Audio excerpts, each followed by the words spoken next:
Hi guys, welcome to Airability. In part 1 of this week's video, I'll be talking about pellet preparation and barrel cleaning. Hi guys and welcome to Airability.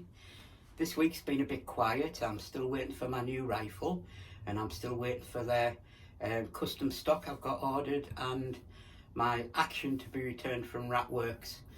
So a bit quiet, but next week should be a bumper week. So what I thought I'd do, seeing as I was in the Airability headquarters, the bottom of my shed, with not a lot to do, I thought I would answer a few questions that I see regular on the internet and regularly get asked to me as well. So my wife says even if I don't know much about the subject, I still have an opinion on it, and that's true. And again, opinions are like backsides, aren't they? Everybody's got one. But I hope that there's some logic behind what I'm about to say and how I explain things, and a bit of it might help you. If not, just let it go and get your advice from elsewhere. But hopefully there might be a couple of little nuggets of information that help. So I'm going to dive straight in from the questions off the forum and then just see how we go. So one of the main questions I get and I see regularly is, how do I clean my barrel? How often do I clean my barrel? And why do I clean my barrel? So first of all, I think there's two reasons why you clean your barrel. One is to clean it when a gun is brand new, and two is upkeep to maintain accuracy. So the first of all, cleaning your gun when it's new, I think it's vitally important that you give your barrel a deep clean when it's new or second hand and new to you. That way you're starting off with a clean barrel, and you can then understand whether your gun likes to shoot clean, or if the barrel's a little dirty, if it becomes more accurate as that barrel gets worn in. So if you start off absolutely spanking clean, that's the best way you can do it every time a gun is new to you, right? So how do you clean? Now everybody will have seen those cleaning pellets, and then there's like pull-through snakes, which are like a string with a loop on the end. You put a cloth in and you spray it with a little bit of barrel cleaner and you pull it through the barrel. So when you're deep cleaning, I would use a pull-through always, and honestly it could take up to 20 pull-throughs to clean a new barrel. And when I say you need to clean it, it needs to be, the pull-throughs need to be coming out spotless, and then your barrel's clean. If there's muck and grease on it, your barrel's not clean. So first of all, a nice deep clean. Put up, you could put up to 20 of the little cloth tabs through on the end of your pull-through string, and then each one with a little bit of a light coating of barrel cleaner, Napier barrel cleaner on there. And then once you've finished cleaning it, pull through a couple of dry tabs just to finish it off. So I would do that every time a gun is new to me, whether it's brand new or second hand. Now, for maintenance, there's a lot of arguments on the internet about how often you clean your barrel. What you need to do is clean the barrel as often as your gun likes it, and you have to use your gun a lot and practice hard and learn what your gun needs yourself. Asking answers off other people on the internet, what is the best for my gun? Every gun's different, even guns of the same type.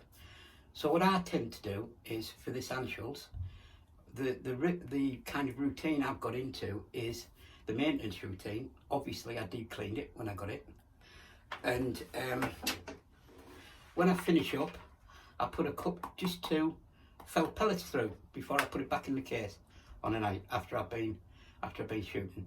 And I find that actually really does just maintain the accuracy of this barrel. Some people may find that after a few hundred shots you'll have to deep clean again because the accuracy goes off.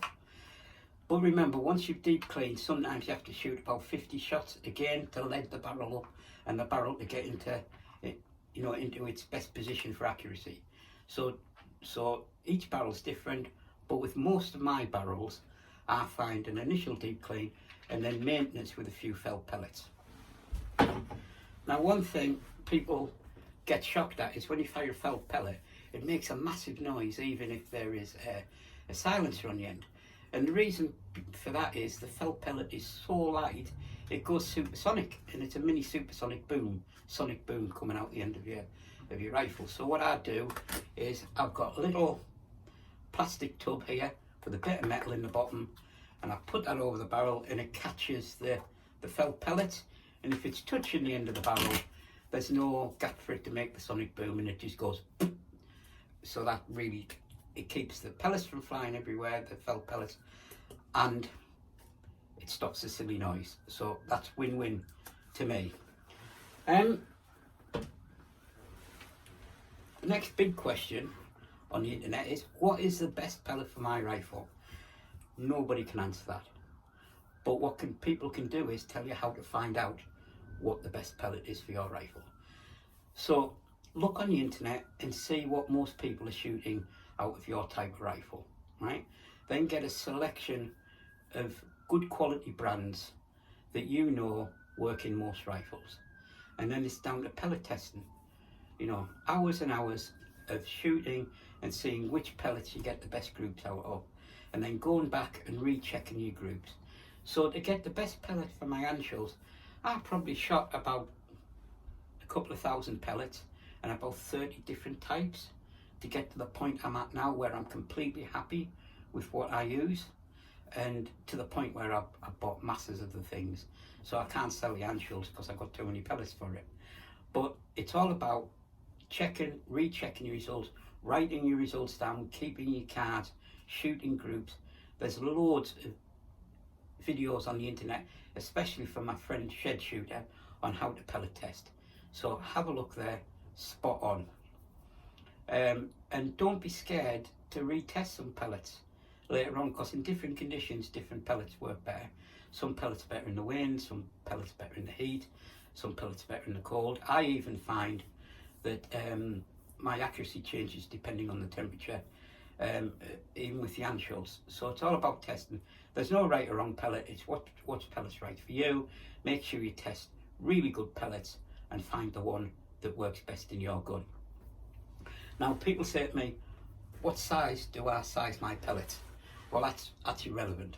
So again, it's about, the first step is you find what is the best pellet for you, which pellet group's the best, without sizing it or lubing it. So it's just a standard pellet out the tin, you find which are the best pellets. Then what you do is you get a good quality pellet sizer, and you need all the sizes. Don't just buy one, you need 4.49, 4.50, 4.51, 4.52. You need at least 4 sizes, and what you do is you start your pellet testing again, but with the same brand, using different dyes in your pellet sizes. Now, just for instance, temperature makes a difference. When it's below 5 degrees, my gun prefers 4.52, and when it's just normal day, 10 degrees or more, or even in the summer, it prefers the 4.51 dye. So it's not absolute, and it's not transferable. Your pellet size is not transferable to another rifle, and it's not transferable to another brand. A pellet, if you change brand, a pellet, you're going to have to check your results again with the pellet sizes, all of them, to check you're using the right one. Now, I use pellet sizes. Overall, it doesn't usually change the accuracy for me, but what it does do, it stops those mental flyers that go way, and you don't know why it's happened. It really reduces those flyers. But when I'm talking a flyer, I'm talking 3 or 4 millimeter, which is absolutely infuriating when you've shot a good target. So that's why I would size my pellets, and remember, find what pellet's best for your gun first, then look at all the different sizes, and then be laborious, write down your results, and double check everything. And remember, the pellet sizer, what pellet size you use isn't transferable to another gun or another pellet. You have to retest. So people have asked me also, does pellet lube work? And again, it works with some pellets and not others, and some pellets better than others. So that's the third step in my process. I find out what pellet is best, I find out what size is best, and then I use some pellet lube to see if it improves further with pellet lube. How I lube my pellets is, I spray onto it's like a foam that people used to rub stamps on.